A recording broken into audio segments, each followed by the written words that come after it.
दोस्त, तुम प्लेन से ट्रैवल तो करते ही हो। क्या हो किसी दिन कि तुम प्लेन में बैठो, वो टेक ऑफ करे बट वो लैंड ना करे।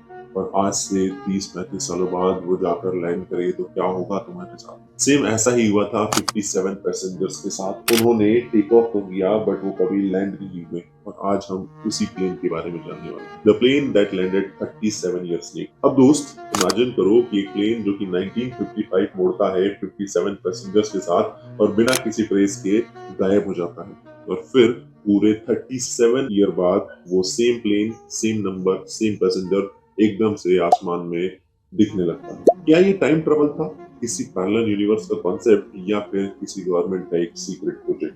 कोई नहीं जानता। ये स्टोरी स्टार्ट होती है 1955 के न्यूयॉर्क से, जिसका फ्लाइट नंबर था पैन AM 914 और रूट था न्यूयॉर्क टू मियामी।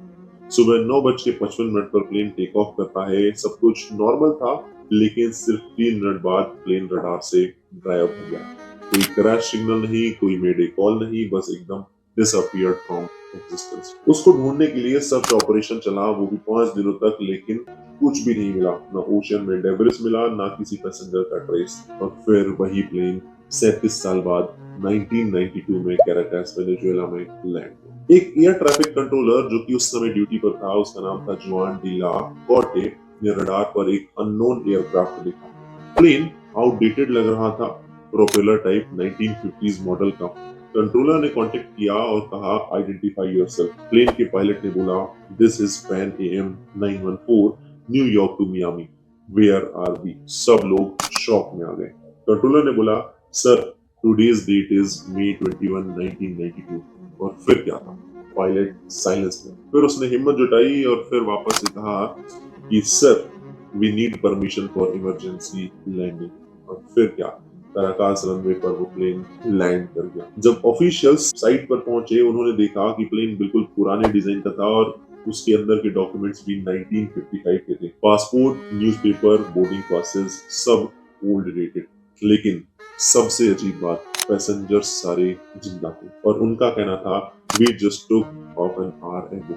यानी पैसेंजर्स के लिए सिर्फ 1 घंटा समय बीता था, पर 37 ईयर दुनिया में बीत चुके थे। अथॉरिटीज ने प्लेन को घेर लिया, सराउंड कर दिया, लेकिन जैसे ही एक ऑफिसर पास में गया, पायलट ने पैनिक में इंजन स्टार्ट किया और प्लेन फिर से ऊपर चला गया। और दोस्त, देखते ही देखते प्लेन एक थिक व्हाइट क्लाउड में घुस गया और रडार से अगेन वैनिश हो गया। कोई ट्रेस नहीं मिला, बस एक सिंगल पेपर गिर गया रनवे पर, पैन AM 914 पैसेंजर लिस्ट। बाद में वेनेजुएलियन ऑफिशियल्स ने एक डॉक्यूमेंट रिलीज किया, no confirmation of any flight landing that day. लेकिन कुछ लोगों ने क्लेम किया कि एयर कंट्रोलर जुआन ने इंटरव्यू में बोला था, I saw it with my own I, they were real. बहुत सालों बाद एक अमेरिकन जर्नलिस्ट ने फ्रीडम ऑफ इंफॉर्मेशन एक्ट के थ्रू कुछ रिपोर्ट्स निकाली, जिसमें मेंशन था, unexplained radar anomaly near Caracas, May 21, 1992।